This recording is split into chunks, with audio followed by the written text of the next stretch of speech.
I, Emily, 27 years old, sat frozen at our family dinner celebrating my brother Michael's promotion.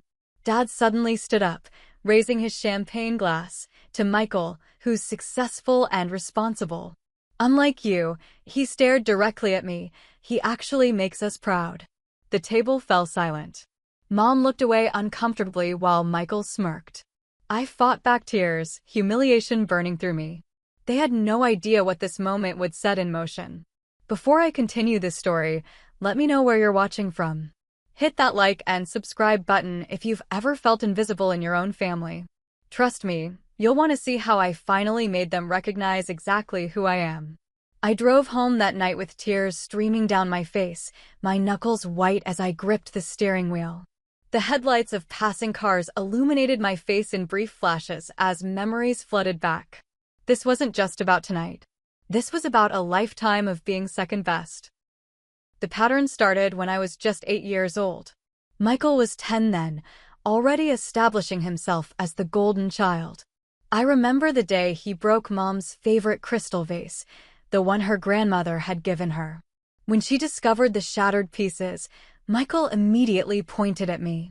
"Emily did it," he said without hesitation. "I saw her playing near it earlier." Despite my protests and tears, I was sent to my room without dinner. Michael got ice cream that night. I could hear him laughing downstairs.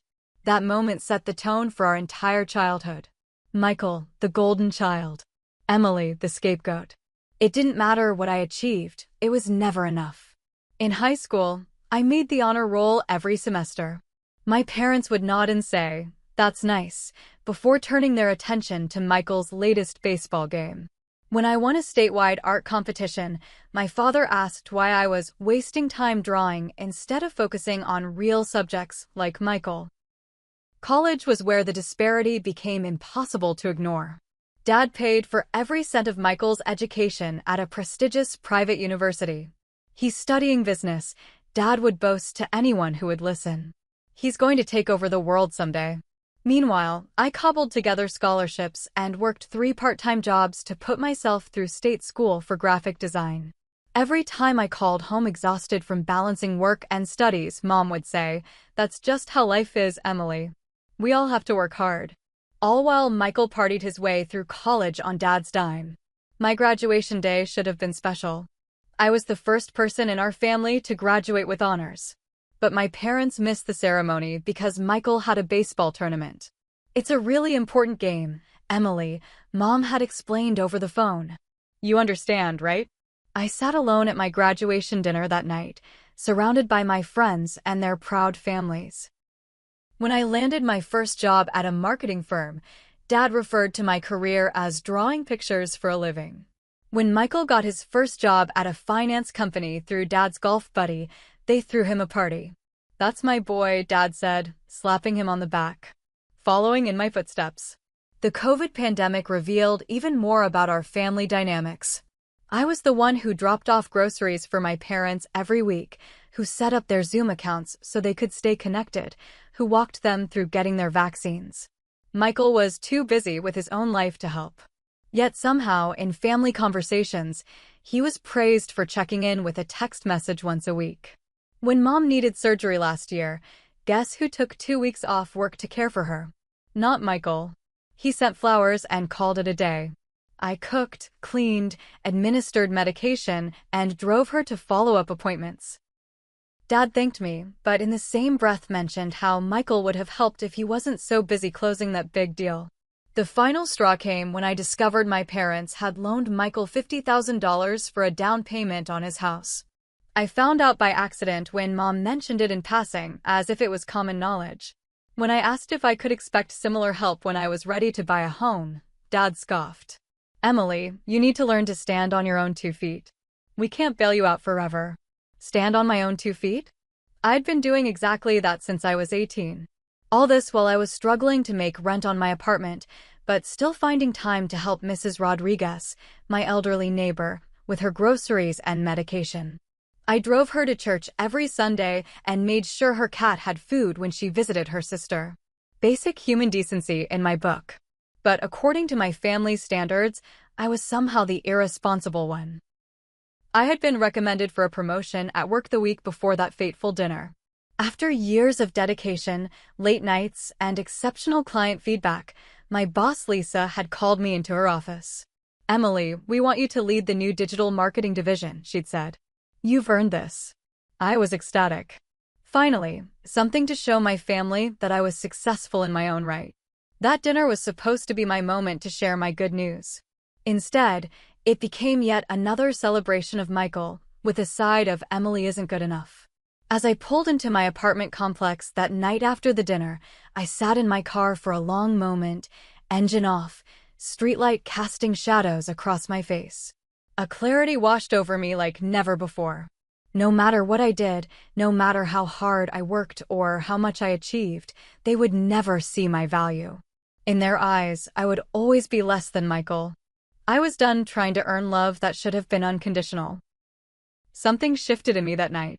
The constant need for their approval dissolved, replaced by something colder and more determined. If they couldn't see my worth, perhaps they needed a more dramatic demonstration of exactly who I was. 2 weeks after the dinner disaster, I was sorting through emails on my lunch break when a message from an unfamiliar address caught my attention. The subject line read simply, "Your family isn't what you think." My finger hovered over the delete button. Probably spam. But curiosity got the better of me. The email contained several PDF attachments with no message in the body. Cautiously, I opened the first document. My heart nearly stopped.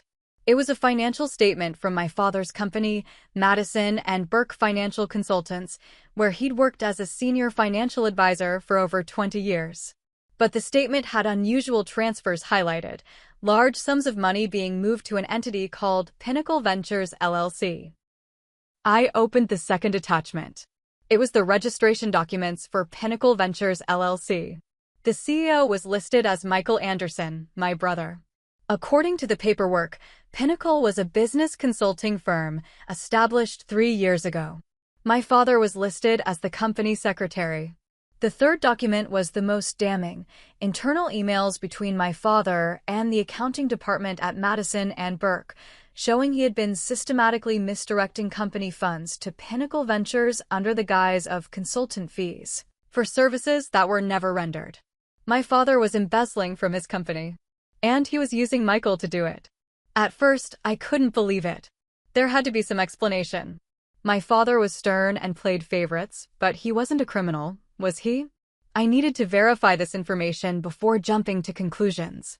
I spent the next week investigating quietly. The anonymous email had included enough details that I could independently confirm much of the information. Pinnacle Ventures LLC was indeed registered to Michael at his home address. The company had a bare-bones website that listed vague business consulting services, but no clients, case studies, or evidence of actual work. The breakthrough came when I was helping Mom organize some old photo albums at their house. Dad and Michael were at a baseball game, their sacred bonding time. As I was reaching for a box on the top shelf of Mom's closet, a small container fell. Inside was a thumb drive labeled simply insurance. My heart racing, I pocketed the drive and finished helping Mom. That night, in the privacy of my apartment, I plugged it in. The contents confirmed everything the anonymous email had suggested, and worse. There were spreadsheets detailing the embezzlement going back 3 years, totaling nearly $850,000. There were recorded phone conversations between Dad and Michael discussing how to move the money. There were even contingency plans for what to do if someone at the company started asking questions. The next day, I went back to my parents' house when I knew Mom would be alone. We sat at the kitchen table, the same one where Dad had humiliated me weeks before. "Mom," I said gently, "I need to ask you something, and I need you to be honest with me." I placed printed copies of some of the documents in front of her. "Do you know about this?" Her face crumpled immediately. No denial. No confusion. Just immediate, overwhelming guilt. She started sobbing, her shoulders shaking. "I'm so sorry, Emily," she whispered. "I found out about a year ago. Your father said it was just temporary, that he was going to pay it all back." She wiped her eyes. "Then he said it was too late to stop, that we'd all go down if anyone found out. Why didn't you report it? Why didn't you tell someone?" Mom looked at me with red-rimmed eyes. He said he would leave me. After 30 years, he said he would walk away, and I'd have nothing. Her voice broke. I don't have my own money, Emily. I don't have a career. What would I do? I felt a mix of pity and frustration. Mom, this is serious. Dad and Michael could go to prison for this. Please, she grabbed my hand desperately. You can't tell anyone. It would destroy our family. Please, Emily. The irony of her concern for our family wasn't lost on me. What made the situation even more complicated was the realization that my father's company, Madison and Burke, was owned by my godfather, Uncle James. He wasn't really my uncle, but my father's college roommate and lifelong friend. Uncle James had always been kind to me, sending birthday cards with generous checks, attending my art shows when my own parents couldn't be bothered. He had treated me with more genuine interest and respect than my own father. And now I discovered my father and brother had been stealing from him for years. I called my law school friend, Samantha, for advice, keeping the details vague enough to protect identities. Her response was clear: this is major fraud. Whoever is being stolen from needs to know, and the authorities need to be involved. There's no middle ground here. I wrestled with my conscience. Despite everything, these were still my family members.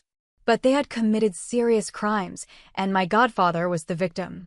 What was my moral obligation here? I decided to start small. At Sunday dinner the following weekend, I casually mentioned to my father that I'd been reading about corporate fraud cases. It's amazing how people think they won't get caught, I said, making direct eye contact with him. Digital paper trails are forever these days. The color drained from my father's face. Michael kicked him under the table, but I caught the movement. For the rest of the meal, Dad was uncharacteristically attentive to me, asking about my work, my apartment, even my elderly neighbor. It was the most interest he'd shown in my life in years. 3 days later, he called to invite me to another family dinner. Just to catch up, he said, his voice overly casual. It's been too long since we really talked, Emily. I accepted the invitation with a sugary sweetness that didn't sound like me at all. As I hung up the phone, a cold determination settled in my chest. If they wanted to play games, they had no idea who they were up against. The dutiful, invisible daughter they had dismissed for years was about to show them exactly what she was capable of. The second family dinner was a performance worthy of an Oscar. Dad pulled out my chair, Mom had prepared my favorite meal, and Michael actually asked questions about my work. If I hadn't known better, I might have believed they had suddenly developed genuine interest in my life. So, Emily, Dad said, refilling my wine glass for the third time, I've been thinking about what you said about your apartment. Maybe it is time we helped you get a down payment together for a place of your own. Family should help family, right? Michael nodded enthusiastically.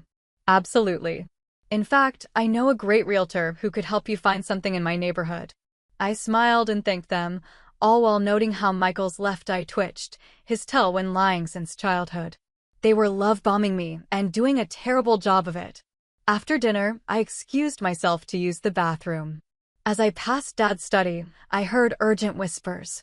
I paused, straining to hear. She knows something, Michael hissed. I'm telling you, she's acting weird. Keep your voice down, Dad replied. We just need to make sure she doesn't know too much. The Lisa situation will take care of everything else. Lisa? My boss Lisa?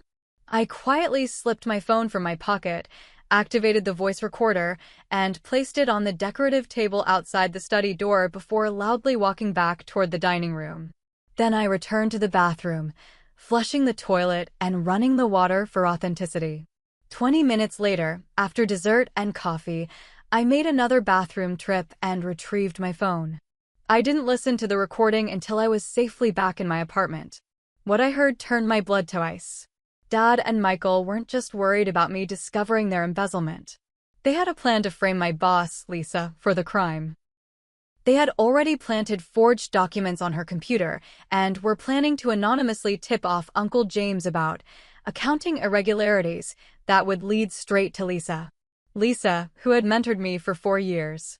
Lisa, who had championed my promotion. Lisa, who was a single mother with 2 teenagers. They were going to destroy her life to save themselves. Michael's voice on the recording was particularly chilling. The best part is, I backdated the document creation timestamps.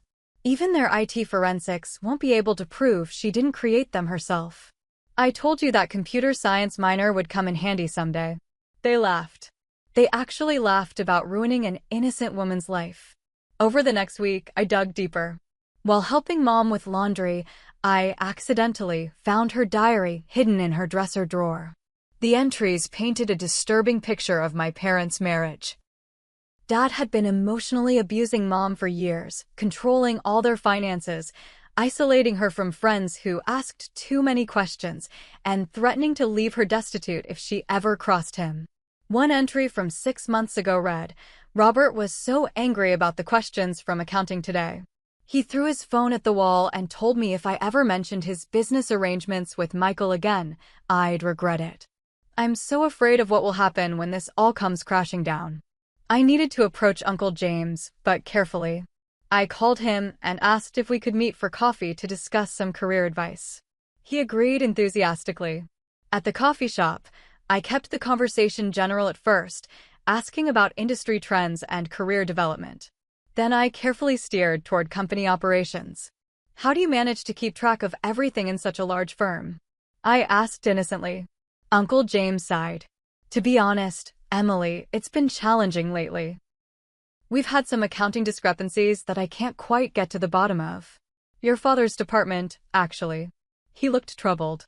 "I'm sure it's just errors in the system, but it's substantial enough that I've had to bring in external auditors." My stomach clenched. The timeline was accelerating. I needed to move faster. That evening, I discovered something even more alarming. My coworker Jessica had come over to help me organize the evidence I'd gathered. While searching through more of the documents from the thumb drive, we found plans for my father and Michael to leave the country. They had purchased plane tickets to a non-extradition country for 3 weeks from now. Property records showed Dad had quietly put their family home on the market through a discreet listing service. Most shocking of all, there was no ticket for my mother. They were planning to abandon her to deal with the fallout. "Emily, this is serious," Jessica said, her face pale. "They're not just planning a fraud anymore. This is a full-blown escape plan." I nodded, the pieces falling into place. "And they're going to let my boss take the fall and my mom deal with the aftermath." I decided to take a calculated risk. The next time Dad called a family meeting about financial planning, I expressed interest in their investment strategies. Dad was so thrilled by my apparent acceptance that he actually showed me some of their offshore account details. "This is how smart people handle their money, Emily," he said patronizingly. "Not living paycheck to paycheck like you've been doing." I nodded eagerly. I want to learn everything. I feel like I've been so blind all these years. Dad clasped my shoulder. "That's my girl. Finally putting family first." Michael was more suspicious. After Dad left the room, he cornered me. "Why the sudden interest? A month ago you could barely stand to be in the same room with us." I looked him straight in the eye. I realized I've been fighting a losing battle. Dad's never going to see me the way he sees you. So instead of banging my head against that wall, I decided to learn from the best. I gestured toward the office where Dad had gone. "Clearly, you two know something about success that I don't." Michael studied my face for a long moment, then slowly nodded. "Well, it's about time. Maybe you're not as hopeless as we thought." That night, as I was invited into their inner circle, I saw the full extent of their moral corruption. They spoke casually about the people they were betraying, the lives they were willing to ruin, all to protect themselves and their stolen money. They talked about Lisa as if she was nothing more than a convenient scapegoat. They mentioned Uncle James with contempt, calling him too trusting and a sucker.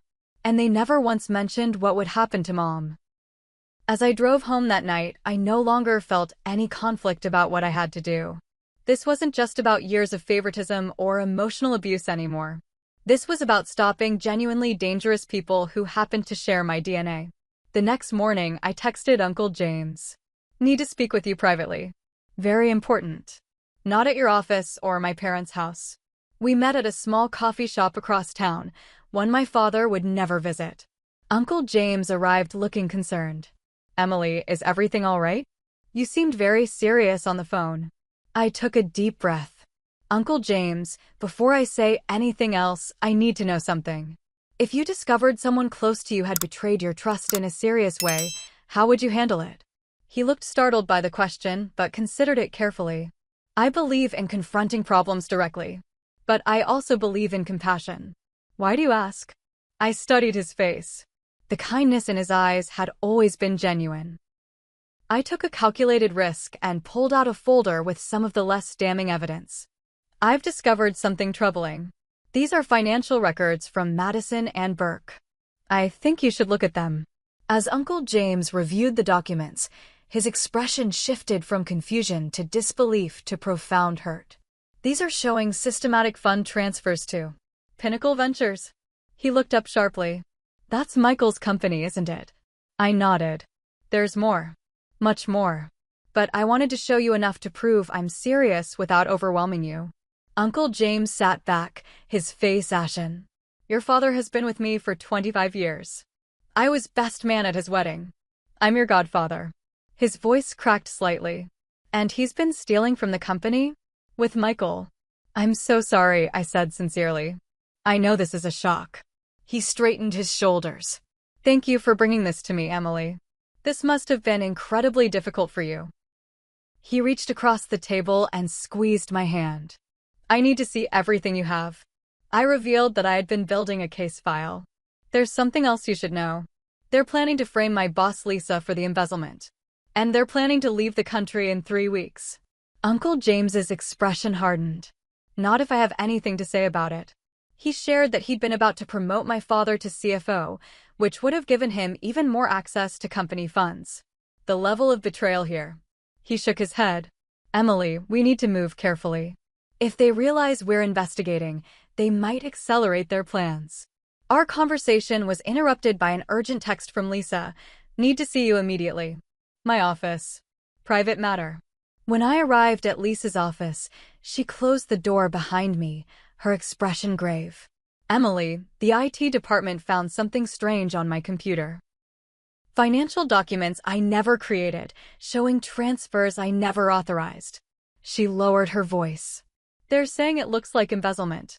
My heart sank. Michael had already planted the evidence. I took a deep breath and made a decision. Lisa, I need to tell you something, and it's going to sound crazy. I explained everything, the embezzlement, my father and brother's plan to frame her, their escape strategy. Lisa listened in stunned silence. When I finished, she asked, "Do you have proof of this?" I nodded and showed her some of the key documents. She studied them carefully, then looked up with determination in her eyes. We need to clear my name and stop them. I'm in.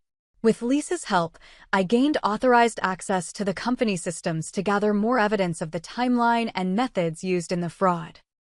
Uncle James introduced me to Taylor, the head of security at Madison and Burke, who helped us build a comprehensive case while keeping the investigation confidential. Meanwhile, my mother noticed my frequent absences and mysterious meetings. She confronted me one afternoon at her house. Emily, what are you doing? She demanded, her voice shaking. Your father says you've been asking strange questions. Are you investigating him? Mom, I know everything. About the embezzlement, about the plan to leave the country, about Lisa being framed. She collapsed into a chair. You don't understand.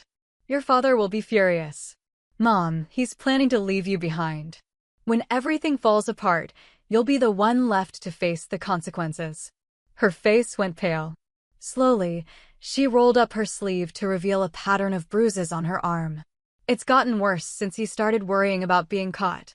Last night, he said if anything goes wrong, he'll make sure I pay for it. My blood ran cold. You need to get somewhere safe. Now. I arranged for Mom to stay with my aunt in a neighboring state, telling Dad and Michael she was helping with a new grandchild. For her safety while we gather evidence, I explained to Uncle James and Lisa.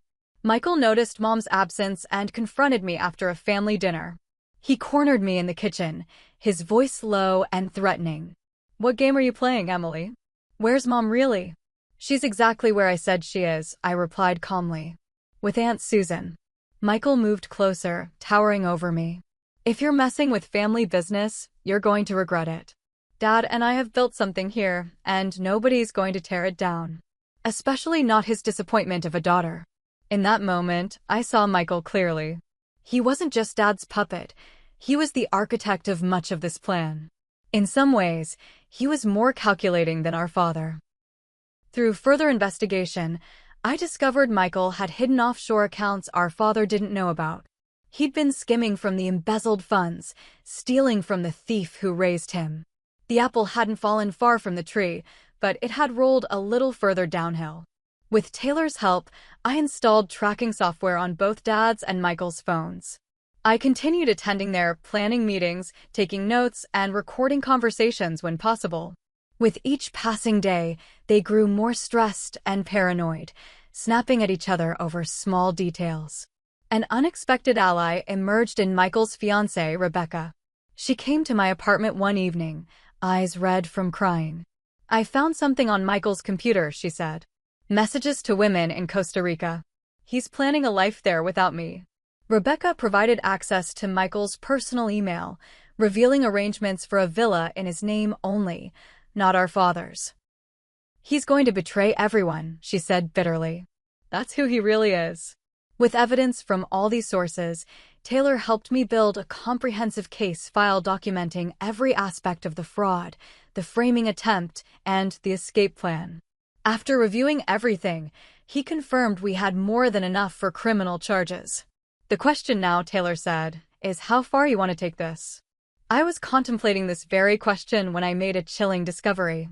While at my parents' house for dinner, I overheard my father on the phone in his study. "If anything goes wrong, we have a contingency. All the evidence can point to Emily instead. She's been asking questions, accessing company files. We can make it look like she was trying to frame Lisa and us out of jealousy and resentment." My blood ran cold. They were planning to frame me as a backup plan. At that moment, my resolve hardened completely. This wasn't just about justice anymore. This was survival. Uncle James, Lisa, Taylor, and I had planned to present our evidence to the company board in a closed-door meeting. The date was set, the presentation prepared, and security measures in place to prevent my father or Michael from accessing the building during the meeting. The night before, I returned to my apartment late after finalizing details with Taylor. As I put my key in the lock, I immediately sensed something was wrong. The door was already unlocked, though I distinctly remembered locking it that morning. Cautiously, I pushed the door open. My apartment had been ransacked. Drawers pulled out, furniture overturned, books swept from shelves. Most alarmingly, my laptop was missing from my desk. My hands shaking, I called Taylor, who arrived within 20 minutes with a security team. They checked the apartment for any remaining threats while I tried to assess what had been taken. "The good news," I told Taylor, "is that most of the evidence is backed up on encrypted drives that weren't here." Taylor nodded grimly, holding up his phone. "Building security footage shows someone entering about 3 hours ago." He showed me the screen. The grainy image clearly showed Michael using a key to enter my building. "He must have made a copy of my key somehow," I said, remembering the time I'd left my purse unattended during a family dinner 2 weeks ago. We called an emergency meeting at Lisa's house. Uncle James arrived looking grim. "We need to assume they know we're building a case." As if on cue, my phone rang. It was my father. "Emily," he said, his voice unnaturally calm, "we need to talk. Michael's been acting erratically, and I'm concerned about some accusations he's making. Why don't you come over so we can sort this out as a family?" "What kind of accusations?" I asked, trying to keep my voice steady. "He seems to think you're gathering some sort of evidence against us." "Ridiculous, of course." He paused. "But if you are mixed up in something, Emily, I want you to know I can protect you. Just drop whatever you're doing, and we'll make sure you're taken care of." "I'll think about it, Dad," I said non-committally before hanging up. Moments later, a text from Michael appeared on my phone. "We know about Uncle James and Lisa. Back off now, or everyone you care about gets dragged down with you." Our carefully constructed plan was unraveling. The next morning, Lisa discovered there had been a security breach at her office. Someone had accessed confidential personnel files on the company server. Taylor identified the source of the breach. My father's longtime assistant, Marge, had used her security clearance to access the files. She had been feeding information to my father for weeks. "We can't trust the original plan," Lisa said, pacing her living room. "They're already working to undermine us." She was right. Rumors had begun circulating at the company questioning Lisa's management. Uncle James reported that he was suddenly facing an audit from the board regarding his division's expenses. That afternoon, I returned to my car after meeting with Rebecca to find all 4 tires slashed. A note was tucked under the windshield wiper. "Final warning." The attacks became more personal. Rebecca called to tell me Michael had become physically intimidating at home, throwing things and punching walls. My mother called from my aunt's house in tears. Somehow, my father had discovered where she was staying. "He's been calling nonstop," she sobbed. "He says he'll report me for stealing from him if I don't come home immediately." We had to move her to a hotel under a false name. The systematic assault on my support system continued. Jessica, my coworker who had been helping me, received a call from HR. Somehow, complaints had been filed against her, questioning her work ethic and integrity. The sources of the complaints traced back to clients with connections to my father. I contacted Samantha, my lawyer friend, and filed for a restraining order against both my father and Michael. 2 days later, the request was denied by a judge who, I later discovered, belonged to the same country club as my father. The walls were closing in. Every move we made was countered. Every person who helped me faced consequences. My allies were growing discouraged. Even Taylor advised caution. They have more resources and connections than we anticipated. Michael's psychological warfare intensified. He sent me photos of my daily routine, me getting coffee, meeting with Taylor, visiting Lisa, with timestamps. The message was clear. I was under surveillance. They were always watching. One night, alone in my new temporary apartment, I had moved after the break-in. I hit my lowest point. Perhaps they were too powerful, too connected to be stopped. I had underestimated how deep their corruption ran and how many people they could influence. As I sat in the dark contemplating surrender, my phone rang. Unknown number. "Is this Emily Anderson?" a man's voice asked. "Who is this?" I replied cautiously. "My name is Victor Reyes. I was your father's business partner 15 years ago. I think we should talk." The next morning, I met Victor at a diner outside town. In his 60s, with silver hair and tired eyes, he carried himself with the wariness of someone who had been burned badly. "Your father destroyed my career and my reputation," he explained, stirring his coffee. "We were developing a commercial property together. When the market turned, he falsified documents to make it look like I had misappropriated investor funds. I lost everything, my business, my home, nearly my family." "Why are you coming forward now?" I asked. "I saw your father's name in connection with an upcoming promotion to CFO. The thought of him gaining more power." Victor shook his head. "I've been silent too long. When I started asking around about him, I heard whispers about an investigation. It led me to you." Victor provided documentation of my father's previous fraud, establishing a pattern of behavior going back decades. More importantly, he had connections to financial investigators who weren't linked to my father's network of influence. With this new support, we began forming a different approach. But the pressure was intensifying. Anonymous sources began contacting my design clients, suggesting I was under investigation for fraud. My professional reputation was under attack. I nearly lost my job. If Lisa hadn't intervened, vouching personally for my integrity, I would have been suspended during the investigation of these false claims. The final straw came when my father showed up at my workplace, creating a scene in the lobby. "I'm just trying to help my troubled daughter," he told the receptionist loudly as security escorted him out. "She's been making wild accusations because of her jealousy toward her successful brother." That night, our team gathered at Victor's home outside the city. "We need to regroup," Uncle James said. "They're too connected, too prepared for a direct confrontation." "We need to be smarter," Lisa added. "More strategic." I nodded, the outline of a new plan forming in my mind. "We've been trying to fight them head-on, where they're strongest. We need to change tactics completely." The next day, I stopped attending family dinners. I deleted my social media accounts. I took a personal leave from work. To all appearances, I had given up and retreated. My father left a gloating voicemail.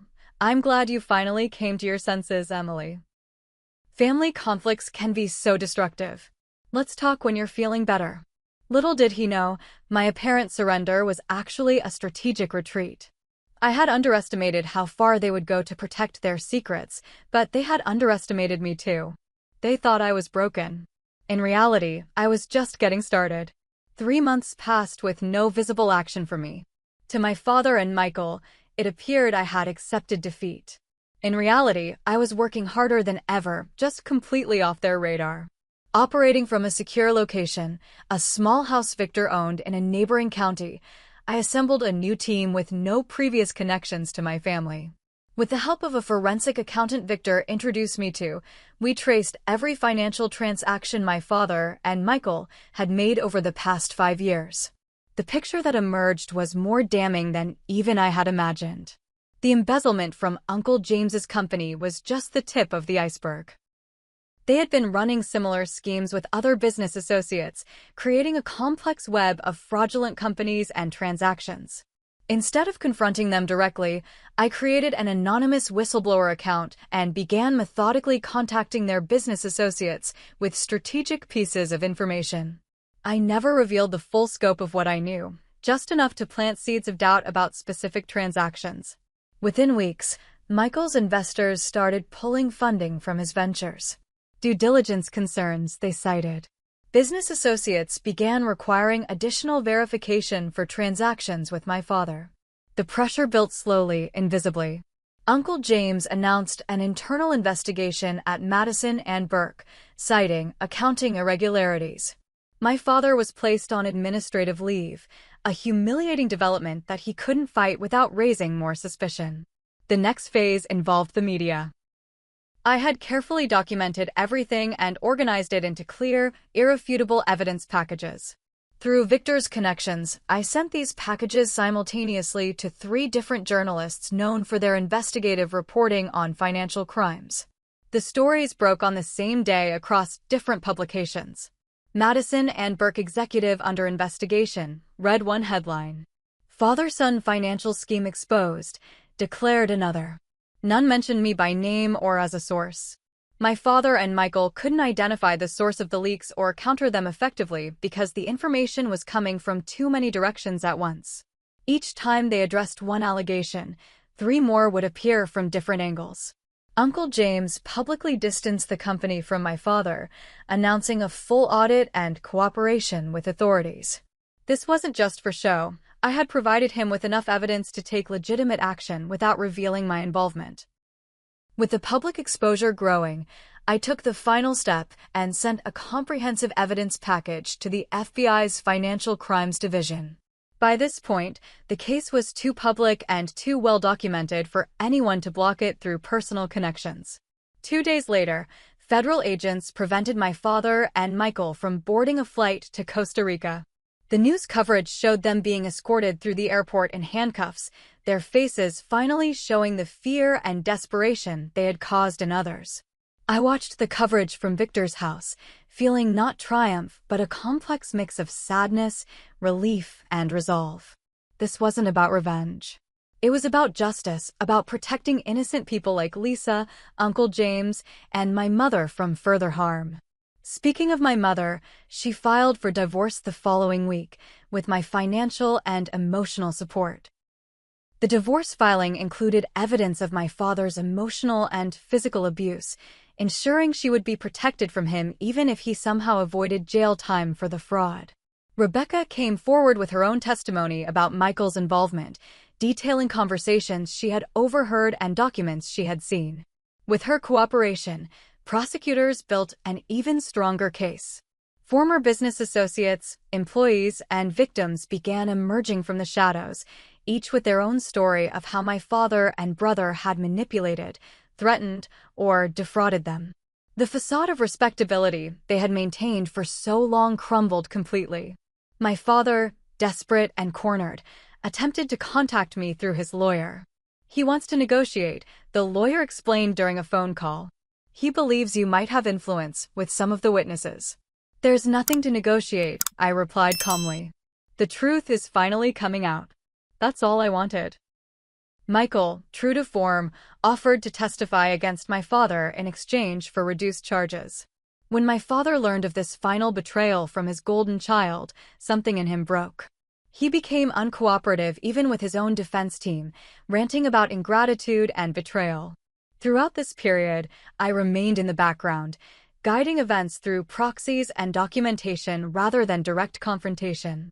I used some of the money Victor had helped me recover to anonymously fund a support group for victims of financial and emotional abuse, focusing particularly on family situations like my mother's.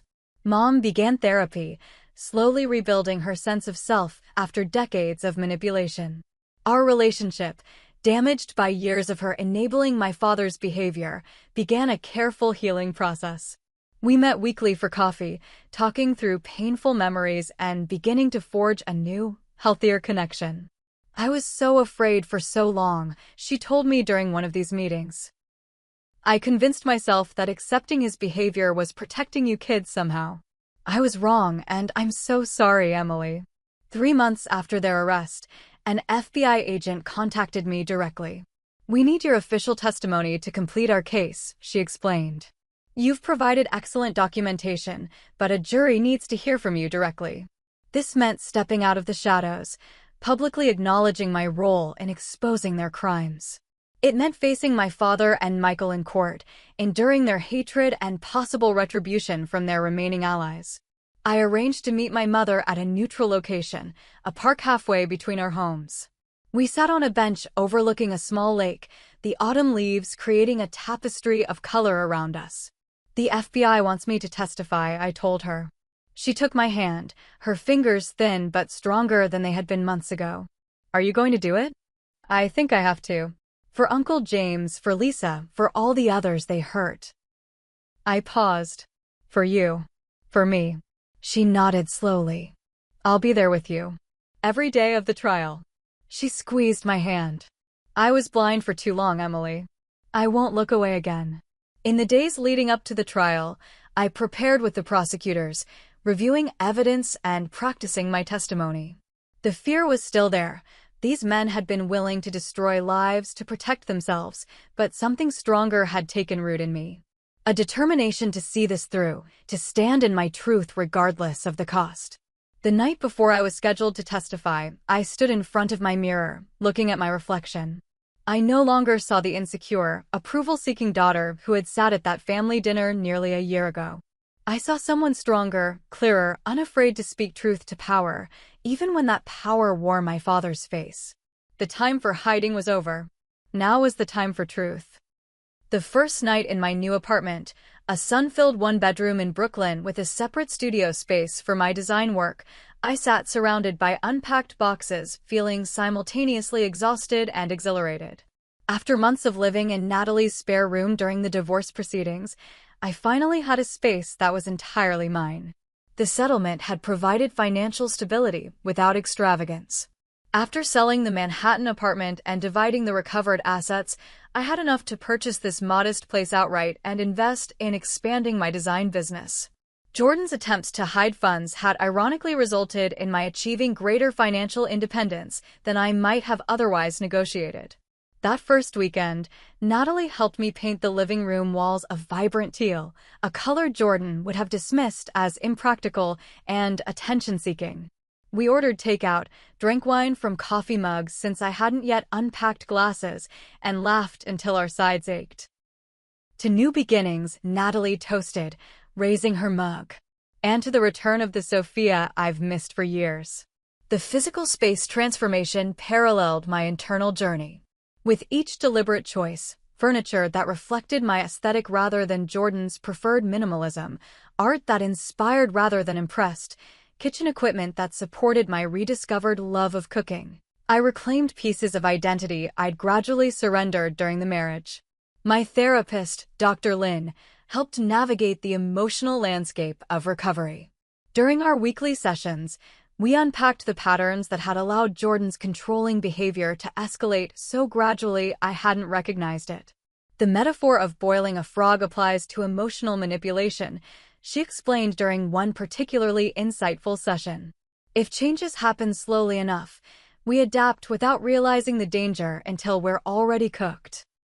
Through therapy, I confronted uncomfortable truths about my own complicity, how childhood patterns had primed me to seek approval, to accommodate others' needs at the expense of my own, to mistake control for care.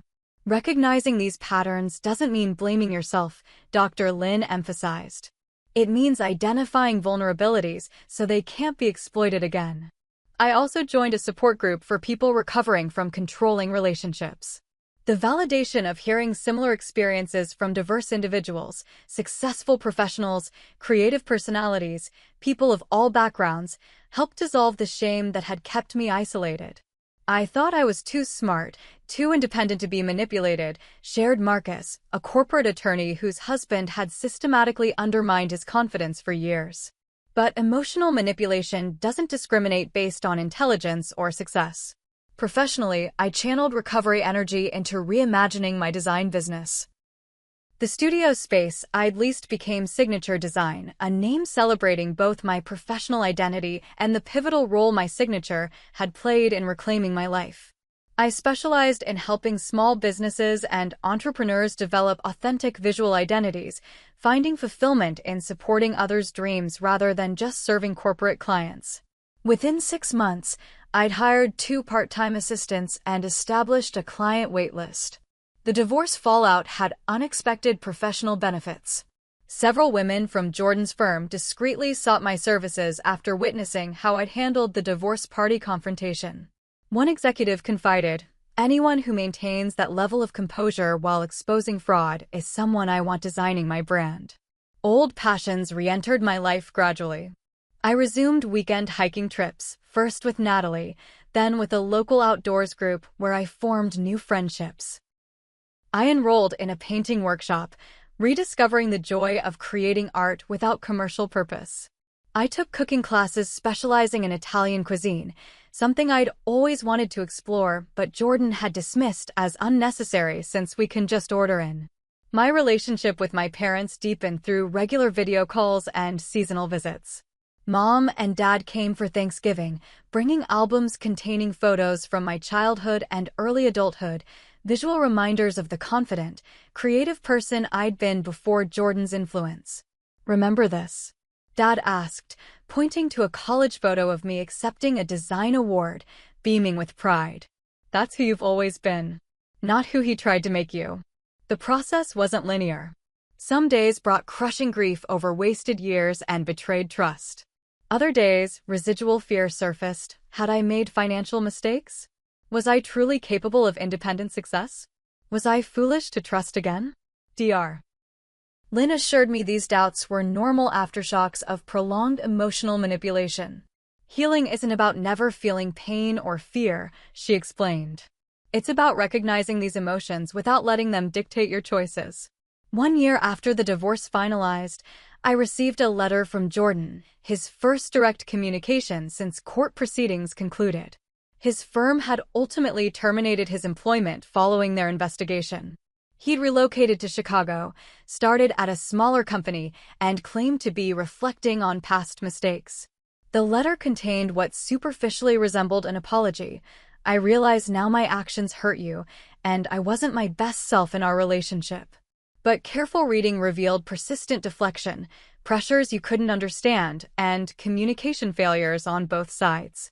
He closed by asking for closure conversations to facilitate mutual healing. After careful consideration and discussion with Dr.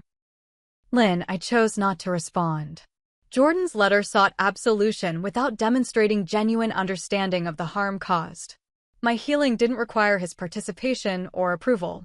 Instead, I channeled that energy into organizing a workshop for a women's business alliance on recognizing financial control in relationships. Using my own experience as a teaching tool transformed personal pain into collective wisdom. 18 months post-divorce, an unexpected connection emerged from a professional consultation. Mark Donovan, a corporate attorney Brian had introduced during my legal proceedings, contacted me about designing materials for his new private practice focusing on supporting entrepreneurs.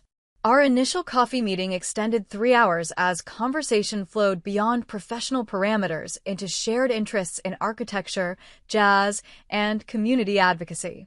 A business relationship evolved into friendship, then cautious dating after 6 months of getting to know each other.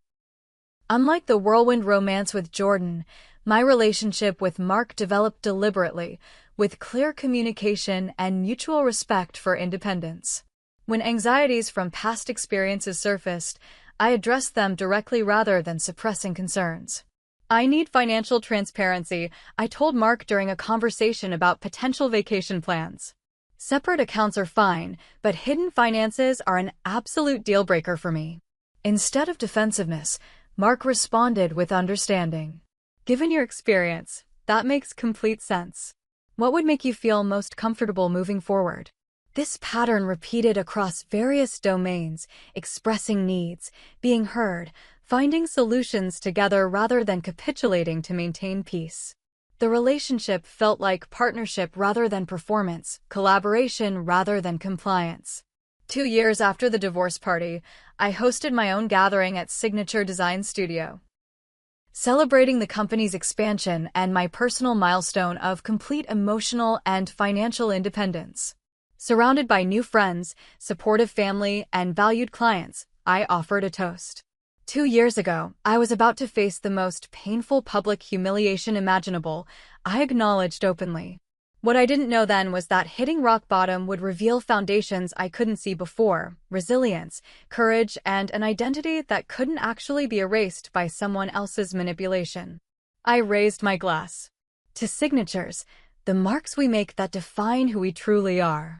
The journey from manipulation to freedom had been painful, but standing in my own space, surrounded by connections formed in authenticity rather than performance, I recognized the profound gift hidden within Jordan's betrayal.